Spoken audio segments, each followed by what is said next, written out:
Good morning every one. So ഇന്നത്തെ news ഡെസ്കിലേക്ക് എല്ലാവർക്കും സ്വാഗതം. സോ നമ്മുടെ പ്രധാനപ്പെട്ട 4 വാർത്തകൾ ഇതൊക്കെയാണെന്ന് നോക്കാം. സോ ആദ്യത്തെ നോക്കൂ, N game of A 2611 old Jewish Persian enmity. അതായത് നമ്മുടെ ഇസ്രയേലും ഇറാനും തമ്മിലുള്ള സംഭവ വികാസങ്ങൾ എന്തൊക്കെയാണ്, എവിടെയൊക്കെയാണ്, എങ്ങനെയൊക്കെയാണ് നടന്നുകൊണ്ടിരിക്കുന്നത് എന്നുള്ള കാര്യങ്ങൾ വെച്ചിട്ടാണ്. സോ ആദ്യത്തെ വാർത്ത. സോ രണ്ടാമത്തെ നോക്കൂ, the route starts at the top of the aviation ladder. നമുക്കിപ്പോൾ ഓൾറെഡി അറിയാം നമ്മളുടെ ഏറ്റവും വലിയൊരു ഡിസാസ്റ്റർ നടന്നിരിക്കുകയാണല്ലോ ഇന്ത്യയിൽ. സോ അതിനെക്കുറിച്ചിട്ടുള്ള വാർത്തയാണ് നമുക്ക് രണ്ടാമതായി വന്നിരിക്കുന്നത്. സോ മൂന്നാമത്തെ നോക്കൂ, in a first central sanction over 300 FRI cells to facilitate implementation on forest right act across 18 states and UTs. So നോക്കൂ, ഇത്ര വർഷങ്ങൾ കഴിഞ്ഞിട്ട് വീണ്ടും ഒരുപാട് വർഷങ്ങൾ കഴിഞ്ഞതിന് ശേഷം വീണ്ടും സെൻട്രൽ ഗവൺമെൻറ് നമുക്ക് ഈ ഫോറസ്റ്റ് റൈറ്റ് ആക്ട്സിന് വേണ്ടിയിട്ട് ഒരു കാര്യങ്ങൾ കൊണ്ടുവന്നിരിക്കുകയാണ്. എന്തൊക്കെ ഇംപ്ലിമെൻറ്റേഷൻസ് ആണ് സെൻട്രൽ കൊണ്ടുവന്നിരിക്കുന്നത് എന്നുള്ളതാണ് മൂന്നാമത്തെ വാർത്തയിൽ വരുന്നത്. സോ നാലാമത്തെ നോക്കൂ, റോഗ് നേഷൻ, അതായത് ഇസ്രയേലിനെ തന്നെ വെച്ചിട്ടാണ് വീണ്ടും നമ്മുടെ നാലാമത്തെ വാർത്ത വന്നിരിക്കുന്നത്. എന്താണ്, ഇസ്രയേൽ ഈ ഒരു യുദ്ധത്തിലേക്ക് നയിക്കുകയാണോ, മൊത്തം ഒരു വെസ്റ്റ് ഏഷ്യ അല്ലെങ്കിൽ നമ്മുടെ ആ ഒരു മിഡിൽ ഈസ്റ്റ് കൺട്രീസിനെ ഒരു യുദ്ധത്തിലേക്ക് നയിക്കുകയാണോ എന്നുള്ളത് അവരുടെ സെക്യൂരിറ്റിയുടെ പ്രശ്നമാണ്. ഈ വെസ്റ്റ് ഏഷ്യയുടെ കൺട്രീസിൻ്റെ സെക്യൂരിറ്റിയുടെ പ്രശ്നം വെച്ചിട്ടാണ് നമ്മുടെ നാലാമത്തെ വാർത്ത വന്നിരിക്കുന്നത്. സോ നമുക്ക് ആദ്യത്തിലോട്ട് കേൾക്കാം. N game of A 2611 Jewish Persian enmity. So എന്താണ് നടക്കുന്നത്? ഓൾറെഡി നമുക്കറിയാം ഇസ്രയേലും ഇറാനും തമ്മിലുള്ള പ്രശ്നങ്ങൾ പണ്ട് മുതലേ ഒരുപാട് കാര്യങ്ങൾ തുടങ്ങിയിട്ടുണ്ടെന്നുള്ളതും. സോ ഇസ്രയേൽ ഓൾറെഡി അവരുടെ ഒരു എക്സിസ്റ്റൻസിന് വേണ്ടിയിട്ടാണ് പല കാര്യങ്ങളും നോക്കിക്കൊണ്ടിരുന്നതെന്നും, പക്ഷേ ഇറാൻ അവിടെ ഒരു പവർ കാണിക്കാൻ വേണ്ടിയിട്ട് ആ ഒരു മിഡിൽ ഈസ്റ്റ് കൺട്രിയിൽ അവരാണ് ഭരിക്കേണ്ടത് എന്നുള്ളൊരു പവർ കാണിക്കാൻ വേണ്ടിയിട്ടാണ് പല സമയങ്ങളിലായിട്ട് പല യുദ്ധങ്ങളും പല കാര്യങ്ങളും ഇതുവരെ നടന്നുകൊണ്ടിരുന്നത്. സോ ഇവിടെ ഇവർ ഇപ്പോൾ റൈസിംഗ് ലയൺ ഓപ്പറേഷൻ എന്ന് പറഞ്ഞിട്ട് പുതുതായിട്ട് ഇപ്പോൾ ലേറ്റസ്റ്റ് ആയിട്ട് വന്ന ഇവരുടെ ഓപ്പറേഷനാണ് ഈ റൈസിംഗ് ലയൺ ഓപ്പറേഷൻ. ഈ റൈസിംഗ് ലയൺ ഓപ്പറേഷൻ വെച്ചിട്ട് എന്താണ് പറയുന്നത്? ഇപ്പോൾ നോക്കൂ, Israel's large scale offensive on Iran. അതായത് rising lion operation targets Iran's nuclear sites, high value officials and command structures. എന്താണ് ഇവരെ ഓൾറെഡി ഭയക്കുന്ന? എന്താണ് ഇസ്രയേൽ? എന്തിനാണ് ഇറാൻ ഇത്രയും ന്യൂക്ലിയർ വെപ്പൺ വെക്കുന്നത്? എന്തിനാണ് ഇത്രയും കാര്യങ്ങൾ ക്രിയേറ്റ് ചെയ്തുകൊണ്ടിരിക്കുന്നത്? ഇറാൻ പറയുന്നത് ഞങ്ങളെ അറ്റാക്ക് ചെയ്യാൻ വേണ്ടിയിട്ടാണ്, ഞങ്ങളുടെ നേരെ ഇവർ അറ്റാക്ക് നടത്തും. സോ അപ്പോൾ എന്ത് ചെയ്യണം? ഞങ്ങൾ ഡിഫെൻസ് ചെയ്യണം. എവിടെ ഡിഫെൻസ് ചെയ്യണം? അറ്റാക്ക് ചെയ്യുമ്പോൾ ഞങ്ങൾക്ക് ഡിഫെൻസ് ചെയ്യാൻ പറ്റിയില്ലെങ്കിലോ? സോ ഇപ്പോൾ എന്താ ചെയ്യാൻ പറ്റുക? ഇപ്പോൾ തന്നെ എന്ത് ചെയ്യണം? അവർ അവിടെ ക്രിയേറ്റ് ചെയ്യുന്ന സ്ഥലങ്ങൾ ഞങ്ങൾ അറ്റാക്ക് ചെയ്ത് ഇല്ലാതാക്കണം. ഇതിനു വേണ്ടിയിട്ടാണ് ഇസ്രയേൽ പല വർഷങ്ങളായിട്ട് ശ്രമിച്ചുകൊണ്ടിരിക്കുന്നത്. പക്ഷേ ഇറാൻ വീണ്ടും എന്താണ് ഇവരുടെ ഈ ന്യൂക്ലിയർ വെപ്പൺസിന്റെ പവർ കൂട്ടി വരികയാണ്. സോ ഇതിനനുസരിച്ചിട്ട് അപ്പോൾ ഇറാൻ ത്രെട്ടൻ ആവും. ഇറാന്റെ ഭാഗത്തായിട്ട് ഒരുപാട് പ്രശ്നങ്ങൾ വരും. സോ ഇറാൻ അതിനനുസരിച്ചിട്ട് മൂവ്മെന്റ് നടത്തും, ഇസ്രയേലിനെതിരെ മൂവ്മെന്റ് നടത്തും. സോ ഈ ഒരു ഭയങ്കരമായിട്ടുള്ള ഒരു കോൺഫ്ലിക്റ്റ് ആണ് ഇതിനിടയിൽ നടന്നുകൊണ്ടിരിക്കുന്നത്. സോ ഇവിടെ നമ്മൾ നെക്സ്റ്റ് പറയുന്ന പോയിന്റ് നോക്കൂ, regional instability and global impact. എന്തൊക്കെയാണ് ഇമ്പാക്ട് ഉണ്ടാകാൻ പോകുന്നത്? എന്തൊക്കെയാണ് ഒരു ആ റീജിയണൽ ഇൻസ്റ്റെബിലിറ്റി ഉണ്ടെങ്കിൽ നമ്മുടെ ആ ഒരു മിഡിൽ ഈസ്റ്റ് റീജിയനിൽ എന്തൊക്കെയാണ് സംഭവിക്കുക, അല്ലെങ്കിൽ ഒരു ഗ്ലോബലി ഇതൊക്കെ എങ്ങനെയായിരിക്കും ഇമ്പാക്ട് ഉണ്ടാക്കുക? നോക്കൂ, ആദ്യത്തെ സംഭവം തന്നെ നമ്മൾ പറയുന്നത് rising conflict may disrupt oil flows. എങ്ങനെയാണ് ഇത് ഓയിൽ ഫ്ലോനെ ബാധിക്കുക? നമുക്കറിയാം ഇറാനാണ് ഏറ്റവും വലിയൊരു ഒരു നമ്മുടെ കൺട്രികളിൽ വെച്ചിട്ട് ഓയിലിനെ ഡിസ്ട്രിബ്യൂട്ട് ചെയ്യുന്ന അല്ലെങ്കിൽ ഓയിൽ ഉണ്ടാക്കുന്ന ഏറ്റവും വലിയൊരു കൺട്രികളിലൊന്നാണ് ഇറാൻ, അല്ലേ? സോ ആ ഇറാൻ്റെ ഭാഗമായിട്ട് ഇറാൻ്റെ ആ ഒരു ഏരിയയിലായിട്ടാണ് അതിന് ചുറ്റുമുള്ള കൺട്രികളിൽ നിന്നും എന്താണ് വരുന്നത്? ഓയിൽ വരുന്നത്. സോ ആ കംപ്ലീറ്റ് പാസേജ് ഇറാൻ ബ്ലോക്ക് ചെയ്യുകയാണെങ്കിൽ, അല്ലെങ്കിൽ ഇറാനിൽ നിന്നുള്ള ആ ഒരു ഓയിൽ പ്രൊഡക്ഷൻ ഇറാൻ നിർത്തുകയാണെങ്കിൽ, അല്ലെങ്കിൽ ഇറാൻ അത് പുറത്തോട്ട് കൊടുക്കുന്നില്ല എന്നുള്ള രീതിയിലോട്ട് വരികയാണെങ്കിൽ കംപ്ലീറ്റ് ആയിട്ട് എന്താവും? നമ്മളുടെ ഓയിൽ പ്രൈസ് കംപ്ലീറ്റ് ആയിട്ട് റൈസ് ആവാനുള്ള സാധ്യതയുണ്ട്. സോ അവിടെ ആ ഒരു ബ്ലോക്ക് നടത്തി കഴിഞ്ഞാൽ അറേബ്യൻ സീയിലോട്ട് വരില്ല. അറേബ്യൻ സീയിലോട്ട് വന്നില്ലെങ്കിൽ ഈവൻ ഇന്ത്യ അടക്കം നമ്മളുടെ ഒരുപാട് കൺട്രീസിലോട്ട് എന്ത് പോവില്ല? ഓയിൽസ് അങ്ങോട്ട് പോകാൻ അനുവദിക്കില്ല ഇറാൻ. സോ അങ്ങനെ ഇറാൻ ബ്ലോക്ക് ചെയ്ത് കഴിഞ്ഞാൽ ഇത് ഗ്ലോബലി ഒരുപാട് പ്രശ്നങ്ങളിലേക്ക് കാരണമാവും. ഇൻഫ്ലേഷൻസ് വരുന്ന സമയത്ത് നമുക്കറിയാം, ഇപ്പോൾ കപ്പലുകളിലാണെങ്കിലും ഓയിൽ ഇല്ലാതെ നമുക്കിപ്പോൾ ഒരു ട്രാൻസ്പോർട്ടും ഒരു കാര്യങ്ങളും നമുക്ക് നടത്താൻ പറ്റില്ല, അല്ലേ? സോ ആ ഓയിലിൻ്റെ പ്രൈസ് കൂടുന്നതിനനുസരിച്ചിട്ട് ട്രാൻസ്പോർട്ടേഷൻ പ്രൈസുകളെല്ലാം കൂടുന്നതിനനുസരിച്ചിട്ട് നമ്മൾ എന്തൊക്കെയാണോ നമ്മൾ ഡെയിലി ലൈഫിൽ ഉപയോഗിക്കുന്ന സാധനങ്ങൾ നമ്മൾ മേടിക്കുന്നത്, ഇതിൻ്റെ എല്ലാം ട്രാൻസ്പോർട്ട് പ്രൈസ് കൂടുന്നതിനനുസരിച്ച് ഇതിൻ്റെ പ്രൈസ് കൂടും. സോ അങ്ങനെ ഒരു ഇൻഫ്ലേഷനിലോട്ട് പോകാനുള്ളൊരു സാധ്യത വളരെ കൂടുതലാണ്. സോ ആ രീതിയിലാണ് ഇറാൻ അത് തിരിച്ച് ചെയ്യുകയാണെങ്കിൽ, ഇറാൻ എന്തെങ്കിലും ഒരു അറ്റാക്ക് നടത്തുകയാണെങ്കിൽ ഇങ്ങനെയുള്ള ഒരു കാര്യം അവിടെ വലുതായിട്ട് വരാൻ സാധ്യതയുണ്ട്. സോ ഇതാണ് ഇവിടെ കണ്ടോളൂ, ഇൻഫ്ലേഷൻ വരാനുള്ളൊരു സാധ്യതയുണ്ട് എന്നാണ് പറയുന്നത്. പിന്നെ എംപവർ നോൺ സ്റ്റേറ്റ് ആക്ടേഴ്സ്, അതായത് ഓൾറെഡി ഇപ്പോൾ ഇറാൻ നമ്മളൊരു സ്റ്റേറ്റ് ആയിട്ട് കൺസിഡർ ചെയ്യുന്നു, അല്ലെങ്കിൽ ഇസ്രയേൽ നമ്മളൊരു സ്റ്റേറ്റ് ആയിട്ട് കൺസിഡർ ചെയ്യുന്നു. ഇതല്ലാതെ നമ്മൾ ഹമാസ് എന്ന് കേട്ടിട്ടുണ്ടാവും, ISIS എന്ന് കേട്ടിട്ടുണ്ടാവും. സോ ഇങ്ങനെയുള്ള നോൺ സ്റ്റേറ്റ് ആക്ടേഴ്സ് എന്നാണ് ഇവരെ പറയുക. സോ ഇവരുടെ ഒരു എംപവർമെൻറ്റ് വരുന്ന സമയത്ത് എന്താണ് സംഭവിക്കുക? ഇവർ കണ്ടിന്യൂസ്ലി അറ്റാക്ക് ചെയ്തുകൊണ്ടേയിരിക്കും. ഇപ്പോൾ ആരാണ് ഇറാനെ സപ്പോർട്ട് ചെയ്യുന്നവരാണെങ്കിൽ ഇവർ ഇസ്രയേലിനെ അറ്റാക്ക് ചെയ്തുകൊണ്ടിരിക്കും, ഇസ്രയേലിനെ സപ്പോർട്ട് ചെയ്യുന്നവരാണെങ്കിൽ ഇവർ ഇറാനെ അറ്റാക്ക് ചെയ്തുകൊണ്ടിരിക്കും. ഇവർക്ക് ലോസോ റൂൾസോ ബാധകമല്ല. സോ അങ്ങനെയുള്ള സമയത്താണ് ഇവരെന്ത് ചെയ്യുക? ഇവർ അറ്റാക്ക് ചെയ്തുകൊണ്ടിരിക്കുക. സോ അങ്ങനെ വരുന്ന സമയത്ത് എപ്പോഴും ആൾക്കാർ എന്താണ് സംഭവിക്കുക? അവിടുത്തെ സിവിലിയൻസ്, നോർമൽ ആയിട്ടുള്ള ആൾക്കാരുടെ നേരെയായിരിക്കും ഇവരുടെ അറ്റാക്ക് എന്നും ഉണ്ടാവുക. സോ അങ്ങനെ ഒരു ടെററിസ്റ്റ് അറ്റാക്കും കാര്യങ്ങളൊക്കെ നടക്കുമ്പോൾ വളരെയധികം ജനങ്ങളാണ് ബുദ്ധിമുട്ടുക. സോ ആ ഒരു രീതിയിലേക്കും ഇത് മാറും. സോ അങ്ങനെ ഒരു അണ്ടർമെൻറ്റ്, ഒരു സ്റ്റെബിലിറ്റി അങ്ങനെ ഒരു വരാനുള്ളൊരു സാധ്യത കൂടി നമുക്ക് കാണാം. നോക്കൂ, അടുത്ത നമ്മളൊരു പോയിന്റ് നോക്കുകയാണെങ്കിൽ diplomatic and geo political fall out എന്തൊക്കെയാണ് സംഭവിക്കുക? ഇറാൻസ് resistance or escalation could prolong conflict, draw in USA and redefine middle eastern power equation. എന്താണ് നോക്കൂ, ആരെയാണ് സപ്പോർട്ട് ചെയ്യുന്നത്? USA സപ്പോർട്ട് ചെയ്യുന്നത് കംപ്ലീറ്റ്ലി ഇസ്രയേലിനാണ് അല്ലേ? സോ ഇസ്രയേലിനെ സപ്പോർട്ട് ചെയ്യുന്നു. മിഡിൽ ഈസ്റ്റ് കൺട്രീസിന്റെ മെയിൻ കൺട്രീസുകൾക്ക് ആരെ സപ്പോർട്ട് ചെയ്യുന്നു? ഇസ്രയേലിനെ സപ്പോർട്ട് ചെയ്യുന്നു. സോ ഇവിടെ ഇറാൻ ഒരു റഷ്യയുടെ സപ്പോർട്ടായിട്ട് നിൽക്കുന്നുണ്ട്. ഇന്ത്യയുടെ പാത്ത് എങ്ങനെയാണ്? ഇന്ത്യയുടെ പാത്ത് നമ്മൾ ഇസ്രയേലിനോട് പറയുന്നു അങ്ങനെയൊന്നും ചെയ്യരുത്, ഇറാനോട് പറയുന്നു അങ്ങനെയൊന്നും ചെയ്യരുത്. കാരണം നമുക്ക് ഇസ്രയേലുമായിട്ടുള്ള നല്ലൊരു ബന്ധമുണ്ട്. ഇപ്പോൾ 2017 PM മോദി ആണെങ്കിലും ഇസ്രയേലുമായിട്ട് ആദ്യമായിട്ട് സന്ദർശിച്ച നമ്മുടെ ഇന്ത്യൻ പ്രധാനമന്ത്രിയാണ്. സോ ഇസ്രയേലുമായിട്ട് നമുക്ക് നല്ലൊരു ബന്ധമുണ്ട്, ഇറാനുമായിട്ട് നമുക്ക് നല്ലൊരു ബന്ധമുണ്ട്. സോ ഇവർ രണ്ടുപേരും കോൺഫ്ലിക്റ്റിൽ ഏർപ്പെടരുത് എന്നുള്ള രീതിയിലാണ് നമ്മൾ പലപ്പോഴും കാര്യങ്ങൾ പറഞ്ഞുകൊണ്ടിരിക്കുന്നത്. സോ USA ഇസ്രയേലിനെ സപ്പോർട്ട് ചെയ്യുന്ന സമയത്ത് എന്താവും? അവിടെ എത്രയും വലിയൊരു ന്യൂക്ലിയർ വെപ്പനുമായിട്ട് ഇറാൻ നിൽക്കുന്ന സമയത്ത് USA ഇവരെ സപ്പോർട്ട് ചെയ്യുകയാണെങ്കിൽ, ഇസ്രയേലിനെ സപ്പോർട്ടീവായിട്ട് വരികയാണെങ്കിൽ ഇവിടെ വലിയൊരു രീതിയിലുള്ള ഒരു യുദ്ധത്തിലേക്ക് നയിക്കാനുള്ളൊരു സാധ്യതയുണ്ട്. കാരണം അപ്പുറത്ത് റഷ്യ ആരെ സപ്പോർട്ട് ചെയ്യും? ഇറാനെ സപ്പോർട്ട് ചെയ്യും. സോ ഇങ്ങനെ വരുന്ന സമയത്ത് വലിയൊരു കോൺഫ്ലിക്റ്റ് വന്നു കഴിഞ്ഞാൽ വലിയ സർവനാശത്തിലേക്ക് പോകാനുള്ളൊരു സാധ്യതയുണ്ട് എന്നുള്ളതാണ്.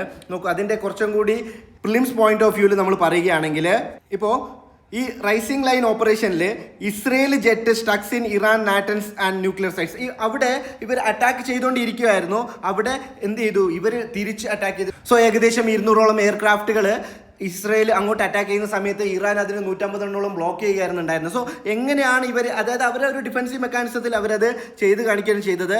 അവിടെ IRGC ചീഫ് ആൻഡ് ന്യൂക്ലിയർ സയൻറ്റിസ്റ്റിനെ വരെ അവർ കൊലപ്പെടുത്തി കഴിഞ്ഞിരിക്കുന്നു. സോ അവിടെ മേജർ ഡാമേജ് ഇറാനിൽ ഉണ്ടാകുന്ന സമയത്ത് ഇറാൻ എന്താണ് ഡിക്ലെയർ ചെയ്തത്? നാഷണൽ മോർണിംഗ് ഡിക്ലെയർ ചെയ്തു. എങ്ങനെയാണ് നാഷണൽ മോർണിംഗ് ഡിക്ലെയർ ചെയ്യുക? നാഷണൽ മോർണിംഗ് എന്ന് പറഞ്ഞു കഴിഞ്ഞാൽ നമുക്കറിയാം, ഒരു നാട്ടിലേക്ക് ഒരു വിഷമം വന്നു കഴിഞ്ഞാൽ, ഒരു നാട്ടിലേക്ക് സങ്കടം വന്നു കഴിഞ്ഞാൽ അവിടെ ഒരു തരത്തിലുള്ള സെലിബ്രേഷൻസോ ബാക്കിയുള്ള കാര്യങ്ങളോ നടത്താതെ അവരവിടെ പോസ് ചെയ്ത് വെക്കും എല്ലാ കാര്യങ്ങളും. സോ അങ്ങനെയുള്ളൊരു രീതിയിലേക്ക് ഇറാൻ എത്തിയിരിക്കുകയാണ്. ഇപ്പോൾ നമ്മൾ ഈ ഇറാൻ്റെ ന്യൂക്ലിയർ ഫെസിലിറ്റി നോക്കുകയാണെങ്കിൽ അവിടുത്തെ കീ സൈറ്റ്സ് നോക്കാം. ഓൾറെഡി ആ കീ സൈറ്റ്സിലോട്ടാണ് ഇവർ അറ്റാക്ക് ചെയ്തിരിക്കുന്നത്. ഞാൻ പറഞ്ഞു, നട്ടാൻസ് ആണെങ്കിലും ഫോഡോ ആണെങ്കിലും ഇസ്ഫഹാൻ ആണെങ്കിലും ഇവിടേക്കാണ് ഇവർ കൂടുതലായിട്ട് അറ്റാക്ക് ചെയ്തുകൊണ്ടിരിക്കുന്നത്. കാരണം അവിടെ ബിൽഡ് ചെയ്യരുത് എന്നുള്ള രീതിയിൽ. സോ നോക്കൂ, ഓവർ 9200 kg എൻറിച്ച്ഡ് യുറേനിയം. നമുക്ക് ഈ എൻറിച്ച്ഡ് യുറേനിയത്തിനെ കുറിച്ചിട്ട് നമുക്ക് ഇന്ന് തന്നെ വീണ്ടും ഒരു ന്യൂസ് വരും. ആ ന്യൂസ് വരുന്ന സമയത്ത് നമുക്ക് അതിനെ കുറിച്ചിട്ട് കൂടുതൽ കാര്യങ്ങൾ നോക്കാം. IAEA എന്ന് പറഞ്ഞു കഴിഞ്ഞാൽ ഇവരാണ് ഇവരുടെ കൂടുതൽ കാര്യങ്ങളൊക്കെ നോക്കുന്നത്. സോ അവരും ഇപ്പോൾ പേടിച്ചിരിക്കുകയാണ്. എന്താണ് പേടിച്ചിരിക്കുന്നത്? ഇപ്പോഴും എന്തോ ഇറാൻ ഹൈഡ് ചെയ്യുന്നുണ്ട്. സോ ഈ കാര്യങ്ങൾ നമ്മൾ കുറച്ച് കഴിഞ്ഞിട്ട് വീണ്ടും നോക്കും. സോ നമ്മൾ OPEC+ പോളിസിയെ കുറിച്ച് നോക്കുകയാണെങ്കിൽ, സോ നോക്കൂ, OPEC+ ഇപ്പോൾ ഏകദേശം 4,11,000 ബാരൽ പെർ ഡേ ഇൻ ജൂണിൽ റൈസ് ചെയ്യാൻ ഉദ്ദേശിച്ചിട്ടുണ്ട്. അതായത് അവരുടെ കൂടെ ചേർന്നിട്ടുള്ള കൺട്രീസ് ചേർന്നാണ് ഈ നിർദ്ധാരം എടുത്തിരിക്കുന്നത്. സോ അതിൽ 8 മേജർ പ്രൊഡ്യൂസേഴ്സ് ഉണ്ട്. സോ 8 മേജർ പ്രൊഡ്യൂസേഴ്സ് എന്താണ് ഇനി തീരുമാനിക്കാൻ പോകുന്നത്? ചിലപ്പോൾ ഈ തീരുമാനിച്ച തീരുമാനങ്ങൾ റിവേഴ്സ് ചെയ്യപ്പെടാം. അതായത് ചിലപ്പോൾ ഇതിന് നമുക്ക് നിർത്താനുള്ള ഒരു രീതി കൂടി വന്നേക്കാം. എപ്പോൾ ഇതിൻ്റെ ഓവർ കോൺഫ്ലിക്റ്റ് ആയിട്ട് പല കാര്യങ്ങളും നടക്കുകയാണെങ്കിൽ. സോ നമുക്ക് IAEA റെസൊല്യൂഷനെ കുറിച്ച് നോക്കാം. ഇന്റർനാഷണൽ അറ്റോമിക് എനർജി ഏജൻസിയെ കുറിച്ചിട്ട് എന്താണ് അവർ പറയുന്നത് എന്നുള്ളത് നോക്കൂ. അവർ പറയുന്നത്, ഇപ്പോൾ ഇസ്രയേൽ നിങ്ങൾ എന്ത് ചെയ്യരുത്? നിങ്ങൾ ഇങ്ങനെ കണ്ടിന്യൂസ് ആയിട്ട് ഇറാന്റെ ന്യൂക്ലിയർ സൈറ്റ്സിലേക്ക് അറ്റാക്ക് നടത്തരുത്. സോ അത് അങ്ങനെ ഒരു അറ്റാക്ക് നിങ്ങൾ നടത്തുകയാണെങ്കിൽ അത് അവരുടെ ഇതിന് എതിരായിട്ടുള്ള കാര്യമാണ്. അപ്പോൾ ഇസ്രയേൽ പറയുന്ന കാര്യം ഞാൻ നേരത്തെ പറഞ്ഞിരുന്നു, അവർ ഹൈ എൻറിച്ച്മെന്റ് ആണ് നടത്തിക്കൊണ്ടിരിക്കുന്നത്. സോ നിങ്ങളുടെ ഒരുപാട് ഇൻസ്പെക്ടേഴ്സ്, അതായത് നിങ്ങളുടെ ഇൻസ്പെക്ഷൻസ് ഒന്നും നടക്കാതെ അവരെന്തോ ഹൈഡ് ചെയ്തുകൊണ്ടിരിക്കുകയാണ്. സോ ഞങ്ങൾക്ക് ഭയമാണ്, അതുകൊണ്ടാണ് ഞങ്ങൾ ഈ കാര്യങ്ങൾ ചെയ്തുകൊണ്ടിരിക്കുന്നത് എന്നുള്ള രീതിയിലാണ് ഇസ്രയേൽ പോയിക്കൊണ്ടിരിക്കുന്നത്. സോ നോക്കൂ, ഇതിൻ്റെ ഒരു മെയിൻ പെർസ്പെക്റ്റീവിൽ GS2 GS3 നമുക്ക് വരാൻ സാധ്യതയുള്ള ഏതൊക്കെയാണെന്ന് നോക്കാം. നമുക്കൊരു ഇന്റർനാഷണൽ റിലേഷനിലാണെങ്കിൽ ഇപ്പോൾ നമ്മൾ ഓൾറെഡി പറഞ്ഞ പോലെ ഇറാൻ ഇസ്രയേൽ കോൺഫ്ലിക്റ്റ്, അല്ലെങ്കിൽ മിഡിൽ ഈസ്റ്റേൺ സ്റ്റെബിലിറ്റി, ഇപ്പോൾ റോൾ ഓഫ് ഇന്റർനാഷണൽ ഓർഗനൈസേഷൻ, അതായത് ഇവരുടെ ഈ ഓർഗനൈസേഷന്റെ റോൾ എന്തൊക്കെയാണ്, ഇവരെന്തൊക്കെയാണ് ഇതിനെ തടയാൻ വേണ്ടിയിട്ട്, അല്ലെങ്കിൽ ബാക്കിയുള്ള കാര്യങ്ങൾ, അല്ലെങ്കിൽ ഒരു നേഷൻ ഇത്ര മാത്രമേ ചെയ്യാൻ പാടുള്ളൂ, ഇതിനപ്പുറം ഇത് എന്തിനാണ് ഉൽപ്പാദിപ്പിക്കുന്നത് എന്നുള്ള രീതിയിലുള്ള ഇൻസ്പെക്ഷനും കാര്യങ്ങളും എങ്ങനെയാണ് ഇവർ ചെയ്യേണ്ടത് എന്നുള്ളതാണെങ്കിലും, അല്ലെങ്കിൽ USA ഡിപ്ലോമസി ഈ ഒരു ഡിപ്ലോമസി, അതായത് ഒരു ഡിപ്ലോമാറ്റിക് സ്ട്രാറ്റജി എങ്ങനെയാണ് ഇവർ എന്തിനാണ് ഇവർ മറ്റുള്ളവരെ പുഷ് ചെയ്തുകൊണ്ടിരിക്കുന്നത്, ബാക്കിയുള്ള കാര്യങ്ങളൊക്കെ. സോ അല്ലെങ്കിൽ ഇറാൻ സൗദി അറേബ്യ റിലേഷൻസ്,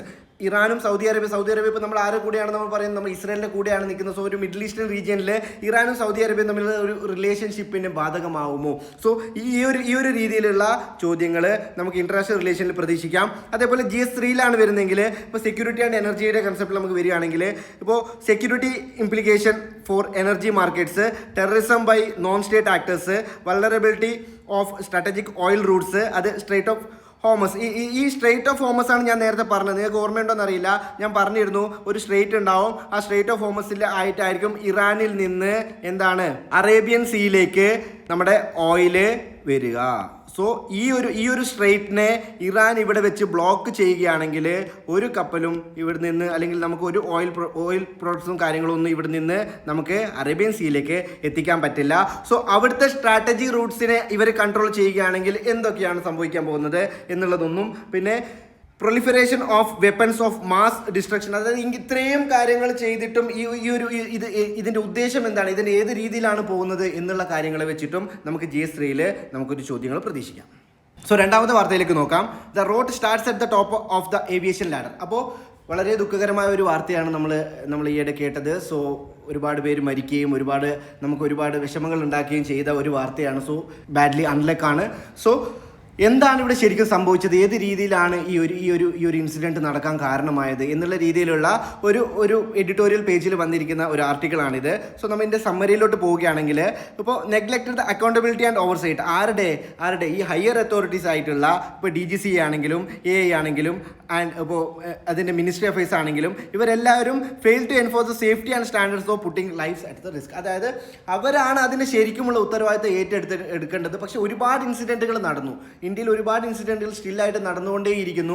എന്നിട്ടും നമ്മളിപ്പോഴും ഒരു റിസ്ക്കിലാണ്, നമ്മളൊരു ഫ്ലൈറ്റ് യാത്ര ചെയ്യുന്ന സമയത്ത് നമ്മൾ ഇപ്പോഴും ഒരു റിസ്ക്കിലാണ് എന്നുള്ള രീതിയിലാണ് ഇപ്പോഴും പോയിക്കൊണ്ടിരിക്കുന്നത് എന്നുള്ളതാണ് ഈ ആർട്ടിക്കിൾ മെയിനായിട്ട് പറയുന്നത്.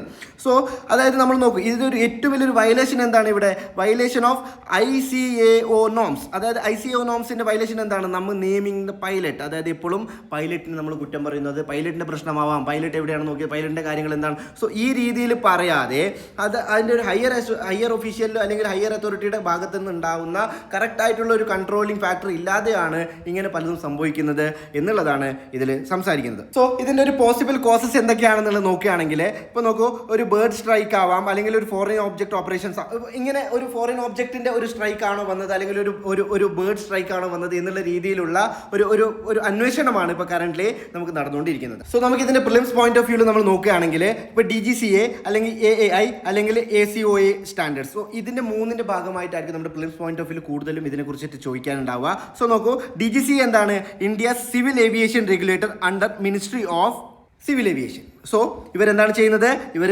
പൈലറ്റ്സിൻ്റെ ലൈസൻസിൻ്റെ കാര്യങ്ങളാണെങ്കിലും, അല്ലെങ്കിൽ എയർക്രാഫ്റ്റിൻ്റെ സർട്ടിഫിക്കറ്റ്സിൻ്റെ കാര്യങ്ങളാണെങ്കിലും, അല്ലെങ്കിൽ സേഫ്റ്റി റൂൾസ്, ഇതൊക്കെയാണ് ഇവരുടെ മെയിൻ ആയിട്ടുള്ള റൂൾസ് വരിക. So investigates incident and represents India at ICAO. So ICAO എന്താണ്, ഇന്റർനാഷണൽ സിവിൽ ഏവിയേഷൻ ഓർഗനൈസേഷനിൽ നമ്മളെ ആ ഒരു റെപ്രസെൻറ്റേഷൻ നടത്തുന്നത് ഈ DGCA ആണ്. സോ AI എന്താണ്, ഒരു സ്റ്റാറ്റ്യൂട്ടറി ബോഡിയാണ്, നമ്മുടെ എയർപോർട്ട്സിനൊക്കെ കൺട്രോൾ ചെയ്യുന്ന, അതായത് നമ്മുടെ മാനേജ് ചെയ്യുന്ന, അല്ലെങ്കിൽ നമ്മുടെ കാര്യങ്ങളൊക്കെ നോക്കുന്ന ഒരു സ്റ്റാറ്റ്യൂട്ടറി ബോഡിയാണ്. സോ 130ഓളം എയർപോർട്ട്സുകളാണ് ഇവരുടെ അവിടുത്തെ കാര്യങ്ങൾ നോക്കുക, അവിടുത്തെ ട്രാഫിക്കും അവിടുത്തെ ബാക്കിയുള്ള സംഭവങ്ങളൊക്കെ ഇവരാണ് മാനേജ് ചെയ്യുക. So build and maintains airport infrastructure and navigation AIDS. Okay, so ICAO എന്താണ് ചെയ്യുക, അവരൊരു ഗ്ലോബലി ആയിട്ടുള്ള സംഭവമാണ്, ഗ്ലോബൽ ഏവിയേഷൻ റൂൾസ് സെറ്റ് ചെയ്യുന്നവരാണ്. ഇവിടെയാണ് നമ്മൾ പറഞ്ഞ നേരത്തെ DGCA എന്താണ് അവരുടെ കാര്യങ്ങൾ ഏൽപ്പിക്കുക എന്നുള്ളത്. India align its safety and regulatory norms with these standards. ഇത്രയും നമ്മളൊരു ഗ്ലോബലി സ്റ്റാൻഡേർഡ് ആയിട്ടാണ് നമ്മൾ കാര്യങ്ങളൊക്കെ മെയിൻറ്റെയിൻ ചെയ്യുന്നത്. സ്റ്റിൽ എന്താണ് നമ്മളറിയാം, ഇപ്പോൾ ഈ സേഫ്റ്റി മെഷേഴ്സും ബാക്കിയുള്ള കാര്യങ്ങളൊക്കെ ഇപ്പോഴും നമുക്ക് ബാധിച്ചുകൊണ്ടിരിക്കുന്നുണ്ട്. So ensure international safety, security and corporation ഇവരുടെ ഭാഗത്തു നിന്നുണ്ടാവണം. പക്ഷേ അത് നമുക്ക് കിട്ടിയോ ഇല്ലയോ എന്നുള്ളതാണ് നമ്മളിപ്പോൾ അതിൻ്റെ അന്വേഷണമാണ് നടന്നുകൊണ്ടിരിക്കുന്നത്. സോ ആ ഒരു ഭാഗമായിട്ട് കറക്റ്റായിട്ട് ഇപ്പോൾ നമ്മൾ നേരത്തെ പറഞ്ഞ പോലെ ഇപ്പോൾ അത് ബേർഡ് സ്ട്രൈക്ക് ആണോ, അല്ലെങ്കിൽ ഒരു ഫോറിൻ ഒബ്ജക്റ്റ് ഡാമേജ് ആണോ, അല്ലെങ്കിൽ വേറൊരു സംഭവമാണോ, എങ്ങനെയാണ് ഇത് കറക്റ്റായിട്ട് ഉണ്ടായിരിക്കുന്നത്? കാരണം ടേക്ക് ഓഫ് ചെയ്യുന്നു, പെട്ടെന്ന് തന്നെ പ്രശ്നം പറ്റുന്നു. സോ എന്താണ് ഇതിൻ്റെ ശരിക്കുള്ള പ്രശ്നം എന്നുള്ള രീതിയിലാണ് അന്വേഷണങ്ങളും കാര്യങ്ങളും നടന്നുകൊണ്ടിരിക്കുന്നത്. സോ അപ്പോൾ ബ്ലെയിമിങ്ങും ബാക്കിയുള്ള കാര്യങ്ങളും ആരുടെ മേത്താണ് ശരിക്കും കൊടുക്കേണ്ടത്, ആരാണ് ശരിക്കുള്ള ഉത്തരവാദികൾ എന്നുള്ളതാണ് നമ്മുടെ ഈ ഒരു ആർട്ടിക്കിൾ കംപ്ലീറ്റ് ആയിട്ട് പറയുന്നത്. സോ GS2 പേപ്പറിൽ ഇപ്പോൾ അക്കൗണ്ടബിലിറ്റി മെക്കാനിസം ആണെങ്കിലും, അല്ലെങ്കിൽ റോൾ ഓഫ് റെഗുലേറ്റേഴ്സ് ആണെങ്കിലും, അല്ലെങ്കിൽ പോളിസി ഇംപ്ലിമെൻറ്റേഷൻ്റെ ഫെയിലിയേഴ്സ് ആണെങ്കിലും ഒക്കെ ആയിരിക്കും നമ്മുടെ ഗവർണൻസിൻ്റെ ഭാഗമായിട്ട് വരിക. അല്ലെങ്കിൽ GS3 സെക്യൂരിറ്റിയിൽ ഭാഗമായിട്ട് ഏവിയേഷൻ സേഫ്റ്റിയോ, ക്രൈസിസ് റെസ്പോൺസോ, അല്ലെങ്കിൽ വൾനറബിൾ ടു ആക്സിഡൻസോ, അല്ലെങ്കിൽ ഓപ്പറേഷണൽ ഡിസിപ്ലിനോ, ഇങ്ങനെയുള്ള ഭാഗമായിട്ട് ഡിസാസ്റ്റർ മാനേജ്മെൻറ്റിലോ സെക്യൂരിറ്റിയുടെ ഭാഗമായിട്ട് വരാം. സോ GS3 തന്നെ ഇപ്പോൾ സയൻസ് ആൻഡ് ടെക്കിൻ്റെ ഭാഗമായിട്ട് വരികയാണെങ്കിൽ technical aspects of the flight, അല്ലെങ്കിൽ റോൾ ഓഫ് ബേർഡ്സ്, അല്ലെങ്കിൽ ഫോറിൻ ഓബ്ജക്ട് ഡാമേജ്, അല്ലെങ്കിൽ training and maintenance of the routine. So ഇങ്ങനെയുള്ള ഭാഗങ്ങളിൽ നിന്നായിരിക്കും ചിലപ്പോൾ GS3 സയൻസ് ആൻഡ് ടെക്കിൻ്റെ ഭാഗമായിട്ട് നമുക്ക് മെയിൻസ് പോയിന്റ് ഓഫ് വ്യൂവിൽ വരാൻ സാധ്യതയുള്ളത്. ഓക്കെ, സോ ദ തേർഡ് ന്യൂസിലോട്ട് പോവുകയാണെങ്കിൽ, in a first central sanction over 300 FRA cells to facilitate implementation of Forest Right Act across 18 states duties. So news സമ്മറിലോട്ട് പോകുകയാണെങ്കിൽ, union's direct intervention in FRA implementation. FRA എന്ന് പറഞ്ഞു കഴിഞ്ഞാൽ forest right act. So ഈ forest right act എപ്പോഴാണ് വന്നത്? 2006 വന്നിട്ടും 2006 ഇത് വന്നിട്ടും എന്താണ് സംഭവിക്കുന്നത്? ഇപ്പോൾ കറക്റ്റ് ആയിട്ടുള്ള അതിൻ്റെ ഒരു ഇംപ്ലിമെൻറ്റേഷൻ നടക്കുന്നില്ല. സോ ആ ഇംപ്ലിമെൻറ്റേഷൻ നടക്കാത്തത് കൊണ്ട് എന്താണ്? സോ നമ്മൾ അതിനെ ഇപ്പോഴുള്ള central government 324 district FRA cells, അതായത് 324 സെൽസ്, എക്സ്ട്രാ സെൽസ് ഇപ്പോൾ ഓൾറെഡി ക്രിയേറ്റ് ചെയ്യുകയാണ്. ഇവിടെ 18 സ്റ്റേറ്റുകളിൽ ക്രിയേറ്റ് ചെയ്യപ്പെടുകയാണ്. എന്താണ് ചെയ്യുന്നത് ഈ 18 സ്റ്റേറ്റുകളിൽ? സോ 18 സ്റ്റേറ്റുകൾ എങ്ങനെയാണ് ഇവർ വിലയിരുത്തിയത്? അതായത് ഏറ്റവും കൂടുതൽ ആൾക്കാർ അല്ലെങ്കിൽ ട്രൈബ്സ് ജീവിക്കുന്ന മേഖലകൾ അനുസരിച്ചിട്ട് ഈ 18 സ്റ്റേറ്റുകളെ സെലക്ട് ചെയ്യുന്നു. ഈ 18 സ്റ്റേറ്റുകളിൽ എന്താണ് ഇത്രയും 324 FRA സെൽസ് ഇവർ ക്രിയേറ്റ് ചെയ്യുന്നത്. എന്താണ് ഈ FRA സെൽസ് എന്ന് പറഞ്ഞു കഴിഞ്ഞാൽ? നോക്കൂ, ഇപ്പോൾ നമ്മുടെ ഈ ഗ്രാമസഭകൾ നടക്കുന്നു അല്ലേ? സോ നമ്മുടെ ഗ്രാമസഭകൾ നടക്കുന്നു. അപ്പോൾ അവിടെ ആർക്കാണ് ഇവർക്ക് കാര്യങ്ങളൊക്കെ പറയാം?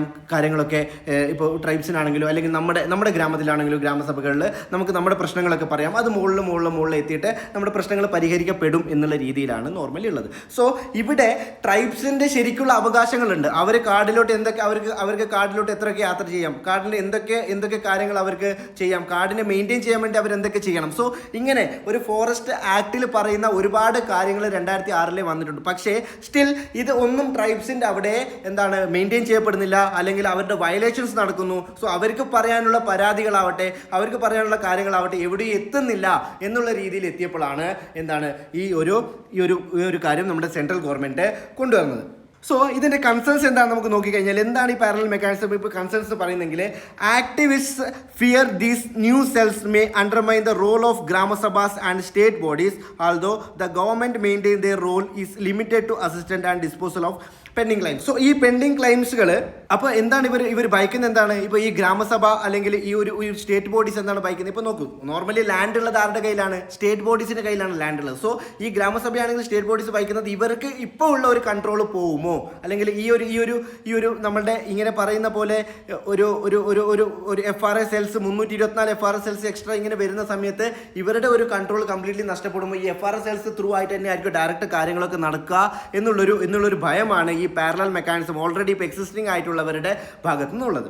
സോ പെൻഡിങ് ക്ലൈംസിനെ കുറിച്ച് നമ്മൾ നോക്കുകയാണെങ്കിൽ വലിയൊരു ഗ്യാപ്പാണ് വരുന്നത്. അതായത് 7,39,000 ഏകദേശം കറൻ്റ്ലി, അതായത് 14.45% ആണ് ഏകദേശം പെൻഡിങ് ആയി കിടക്കുന്നത്. സോ അതായത് over 42% of disposed cases have been rejected and reflecting ongoing bottlenecks in delivering justice to the forest dwellers. So ഇത്രയും പ്രശ്നങ്ങൾ നടക്കുന്നതിനിടയ്ക്ക് ഇവരുടെ ഭയം എന്താണ്? നമ്മളിൽ നിന്ന് ഈ കൺട്രോൾ പോകും എന്നുള്ളതാണ്. സോ അത്രയും പ്രശ്നങ്ങളാണ് നടക്കുന്നത്. അതുകൊണ്ടാണ് സെൻട്രൽ ഗവൺമെൻറ് ഒരു ഡയറക്റ്റ് ഇൻവോൾവ്മെൻറ്റ് എന്നുള്ള രീതിയിൽ ഇവിടെ വന്നിരിക്കുന്നത്. സോ ഇതിൻ്റെ പ്രിലിംസ് പോയിന്റ് ഓഫ് വ്യൂ നമ്മൾ നോക്കുകയാണെങ്കിൽ, ഇപ്പോൾ നമ്മൾ ഓൾറെഡി പറഞ്ഞു ഫോറസ്റ്റ് റൈറ്റ് ആക്ട് എപ്പോഴാണ് വന്നത്?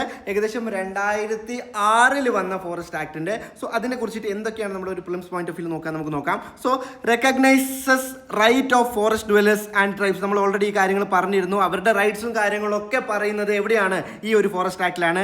അത് 4 റൈറ്റ്സ് ഉണ്ട്. ഇപ്പോൾ നോക്കൂ, നമ്മുടെ ലാൻഡ് ആണെങ്കിലും യൂസേഴ്സ് ആണെങ്കിലും അല്ലെങ്കിൽ റിലീഫ് ആണെങ്കിലും അല്ലെങ്കിൽ ഫോറസ്റ്റ് മാനേജ്മെന്റ് ആണ്, നമ്മൾ ഓൾറെഡി പറഞ്ഞു ഏതൊക്കെ രീതിയിൽ അവർക്ക് ആ ലാൻഡ് ഉപയോഗിക്കാം, എത്രത്തോളം റീജിയനിൽ അവർക്ക് ഇപ്പോൾ നമ്മൾ ഇന്നർ ലൈൻ പെർമിറ്റ് അങ്ങനത്തെ കാര്യങ്ങളൊക്കെ പറയുന്നുണ്ടല്ലോ. സോ ഇവർക്ക് ആ ഇന്നർ ലൈൻ പെർമിറ്റിൽ എത്രത്തോളം ബാധകമല്ല, ഏതൊക്കെ റീജിയനിൽ ഇവർക്ക് മൂവ് ചെയ്യാം, ഏതൊക്കെ റീജിയനിൽ ഇവർക്ക് പോവാം, എന്തൊക്കെ കാര്യങ്ങൾ ഇവർക്ക് അവിടെ നിന്ന് എടുക്കുക. ഇപ്പോൾ പലതും നിങ്ങൾ ചില സിനിമകൾ കാര്യങ്ങൾ കണ്ടിട്ടുണ്ടാവും, ചന്ദ്രൻ കിടത്താൻ പാടില്ല അല്ലെങ്കിൽ ബാക്കിയുള്ള സംഭവങ്ങൾ. പക്ഷേ വിലയേറിയ ചില ഇപ്പോൾ അവർ ജീവിക്കുന്നത് അല്ലെങ്കിൽ അവരുടെ ഒരു മെഡിസിനൽ വേ എന്ന് പറയുന്നത് അവർ അവിടെ നിന്ന് തന്നെ ആ കാട്ടിൽ നിന്ന് തന്നെ സംഘടിപ്പിക്കുന്ന പല വാല്യുബിൾ ആയിട്ടുള്ള ചെടികൾ കൊണ്ടാണ്. സോ അങ്ങനെ അവർക്ക് മാത്രം അവകാശപ്പെട്ട ഒരുപാട് കാര്യങ്ങൾ ഈ ഒരു ഫോറസ്റ്റ് ആക്ടിൽ വരുന്നുണ്ട്. സോ നോക്കൂ, gram sabha starts claim, DLC gives final approval. അതായത് ഇപ്പോൾ ഈ ഒരു ഡിസ്ട്രിക്ട് ലെവൽ കമ്മിറ്റിയാണ് ഇതിന്റെ ഫൈനൽ അപ്രൂവൽ തരേണ്ടത് എന്നുള്ള രീതിയിലാണ് നമ്മുടെ ഇതിന്റെ സ്ട്രക്ചർ നമുക്ക് കംപ്ലീറ്റ്ലി നോക്കാം. അപ്പോൾ നമുക്ക് കാര്യങ്ങൾ മനസ്സിലാവും. ഈ നമ്മൾ DAJJU എന്ന് നമ്മൾ പറഞ്ഞ കാര്യം, അതായത് ധർത്തി അബ ജന്തിയ ഗ്രാം ഉത്കർഷ് അഭിയാൻ. നോക്കൂ, ഇത് ഗവൺമെന്റ് ട്രൈബൽ വെൽഫെയർ ക്യാമ്പയിൻ ആണ്. സോ ഇവിടെ ഇപ്പോൾ കറക്റ്റായിട്ട് എല്ലാ നമ്മൾ ഈ സെലക്ട് ചെയ്ത വില്ലേജസിലേക്ക് എന്തെത്തണം? ഈ FRA ഈ സെൽസ് എത്തണം. അവരെ ആ ട്രൈബലിൻ്റെ എല്ലാ സ്കീമുകളും അവിടെ എന്ത് ചെയ്യപ്പെടണം? അവിടെ പ്രൊമോട്ട് ചെയ്യപ്പെടണം. സോ FRA സെൽസ് എന്ത് ചെയ്യും? FRA സെൽസ് ഓരോ യൂണിറ്റ് ആയിട്ടും ഡിസ്ട്രിക്റ്റിലും സബ് ഡിസ്ട്രിക്ട് ലെവലിലും അവർ വരും. സോ അവർ എല്ലാ കാര്യങ്ങളും മോണിറ്റർ ചെയ്യാൻ, ഈ FRAയുടെ കാര്യങ്ങളെല്ലാം മോണിറ്റർ ചെയ്യാനും അവർ സഹായിക്കും. അതായത് ഒരു ടെക്നിക്കലും ഒരു ലീഗൽ സപ്പോർട്ട് കൊടുക്കും. കാരണം പലവർക്കും എഴുതാനും അല്ലെങ്കിൽ ആ കാര്യങ്ങൾ പറയാനും നേരാണ് എക്സ്പ്ലെയിൻ ചെയ്യാനും പറ്റാത്ത അവസ്ഥകൾ കൊണ്ടാണ് ഇത്രയും കാര്യങ്ങൾ എല്ലാം മുടങ്ങിക്കിടക്കുന്നത് എന്നുള്ളൊരു രീതിയിലുള്ള കാര്യങ്ങളുണ്ട്. സോ അതിനെ മാറ്റാൻ വേണ്ടിയിട്ടാണ് ഈ FRA സെൽസ് അങ്ങനെ വരുന്നത്. അവിടെ നിന്ന് എവിടെ പോകും? അവിടെ നിന്ന് നേരെ ഗ്രാമസഭയിലോട്ട് പോകും. സോ ഗ്രാമസഭയിൽ എന്താണ്? ഒരു വില്ലേജ് അസംബ്ലി ഉണ്ടാവും. ആ വില്ലേജ് അസംബ്ലിയിൽ ഈ കാര്യങ്ങളൊക്കെ വെരിഫൈ ചെയ്യും, ഇതൊക്കെ ക്ലെയിം ചെയ്യും. സോ അത് കഴിഞ്ഞിട്ട് അതിൻ്റെ കാര്യങ്ങളൊക്കെ ചെക്ക് ചെയ്തിട്ട് അതിൻ്റെ വേറെ കാര്യങ്ങളൊക്കെ നോക്കിയിട്ട് എവിടേക്ക് എത്തും? അത് ഡയറക്റ്റ് നമ്മുടെ സബ് ഡിവിഷണൽ ലെവൽ കമ്മിറ്റി, അതായത് നമ്മൾ നേരത്തെ പറഞ്ഞ പോലെ DLCയുടെ മുമ്പത്തെ സബ് ഡിവിഷണൽ ലെവൽ കമ്മിറ്റിയിലോട്ട് എത്തും. സോ അവിടെ ഈ കാര്യങ്ങൾ, ഈ ഗ്രാമസഭയിൽ നിന്ന് വന്ന കാര്യങ്ങൾ റിവ്യൂ ചെയ്യപ്പെടും. അവിടെ നിന്ന് ഒഫീഷ്യലായിട്ട് പഞ്ചായത്ത് മെമ്പർ ബാക്കിയുള്ള എവിടേക്ക് പോകും? നേരെ DLCയിലോട്ട് പോകും. സോ DLC ആണ് ഫൈനൽ അതോറിറ്റി. സോ DLC ആണ് FRA ക്ലെയിംസിന് കറക്റ്റായിട്ട് ചെയ്യുക. So include district officials and representative ഉള്ള സ്ഥലങ്ങളാണ്. സോ ഇതിന് കറക്റ്റായിട്ടൊരു ബൈൻഡിങ് ഡിസിഷൻ എടുക്കും. സോ ഈ രീതിയിലുള്ളൊരു അപ്രോച്ചാണ് നമ്മൾ ഇവിടെ സ്വീകരിക്കാൻ പോകുന്നത്. അപ്പോൾ നോക്കൂ, കറക്റ്റായിട്ട് എവിടെയാണ് ഇതിൻ്റെ ഇടയിൽ FRA സെൽസ് വരുന്നതിൻ്റെ ഒരു ഗുണമാണ് ഇവിടെ നമ്മൾ കറക്റ്റായിട്ട് കാണിക്കുന്നത്. സോ ഇതിൻ്റെ മെയിൻ പെർസ്പെക്റ്റീവിൽ നമ്മൾ നോക്കുകയാണെങ്കിൽ ഇപ്പോൾ GS2 ഗവർണൻസ് ആണെങ്കിൽ എന്താണ് implementation of forest rights act, ഇത്രത്തോളം ഇംപ്ലിമെൻറ്റേഷൻ ഇപ്പോൾ 2006 മുതൽ ഇത്രത്തോളം കാര്യങ്ങൾ നടന്നിട്ട് എന്തുകൊണ്ട് ഈ ഒരു ഇംപ്ലിമെൻറ്റേഷൻ കറക്റ്റായിട്ട് നടന്നില്ല എന്നുള്ള രീതിയിലുള്ള ചോദ്യങ്ങളായിരിക്കും നമുക്ക് വരിക. അല്ലെങ്കിൽ ഇപ്പോൾ റോൾ ഓഫ് ഗ്രാമസഭ, കറക്റ്റായിട്ട് ഗ്രാമസഭയുടെ റോളുകൾ എല്ലാ സ്ഥലത്തും നടപ്പാക്കപ്പെടുന്നുണ്ടോ? സോ എന്തുകൊണ്ടാണ് ഗ്രാമസഭ കറക്റ്റായിട്ട് നടപ്പാക്കപ്പെടാത്തത്? ഗ്രാമസഭകളുടെ പ്രോസസ്സ് കറക്റ്റായിട്ട് നടപ്പാക്കപ്പെട്ടാൽ എന്തൊക്കെ മാറ്റങ്ങളായിരിക്കും നമ്മുടെ നാട്ടിൽ വരാൻ പോകുന്നത് എന്നുള്ള രീതിയിലുള്ളത്. പിന്നെ ഫെഡറലിസം ആണെങ്കിലും പോളിസി ഡെലിവറി മെക്കാനിസം ആണെങ്കിലും ഈ രീതിയിലായിരിക്കും നമ്മുടെ ഗവർണൻസിന്റെ ഭാഗമായിട്ട് GS2 വരുന്നത്. നമ്മുടെ GS3 എടുക്കുകയാണെങ്കിൽ, നമ്മുടെ എൻവയോൺമെന്റ് എക്കോളജി എടുക്കുകയാണെങ്കിൽ ഇപ്പോൾ റൈറ്റ്സ് ആരുടെ? ഷെഡ്യൂൾ ട്രൈബ്സ് ആൻഡ് ഫോറസ്റ്റ് ലെവൽസിന് റൈറ്റ്സ്, അല്ലെങ്കിൽ ഫോറസ്റ്റ് ഗവർണൻസ്, അല്ലെങ്കിൽ പോളിസി ഇൻവെൻഷൻസ്, ഇങ്ങനെയുള്ള ഒരുപാട് കാര്യങ്ങൾ വെച്ചിട്ടായിരിക്കും ഇവിടെ വരുന്നത് നമുക്ക് നമ്മളുടെ എൻവയോൺമെന്റ് ഭാഗമായിട്ട് വരാൻ സാധ്യതയുള്ളത്. സോ നമ്മുടെ 4ാമത്തെ ന്യൂസിലോട്ട് പോവുകയാണെങ്കിൽ, rogue nation Israel has pushed West Asia into a security abyss. അതായത് ഇപ്പോൾ നമ്മൾ ഓൾറെഡി ആദ്യത്തെ ന്യൂസിൽ സംസാരിച്ച കാര്യങ്ങളാണ്. ഒരു സെക്യൂരിറ്റി പ്രശ്നങ്ങൾ ശരിക്കും ഇസ്രയേൽ അനുഭവിക്കുന്നുണ്ടോ? അതായത് അവർ ആ ഒരു ഭയപ്പെടുന്ന കാര്യങ്ങൾ ശരിക്കും അവിടെ നടന്നുകൊണ്ടിരിക്കുന്നുണ്ട് എന്നുള്ള രീതിയിലാണ്. സോ എന്താണ് നമ്മുടെ ന്യൂസ് സമ്മറിയിൽ പറയുന്നത്?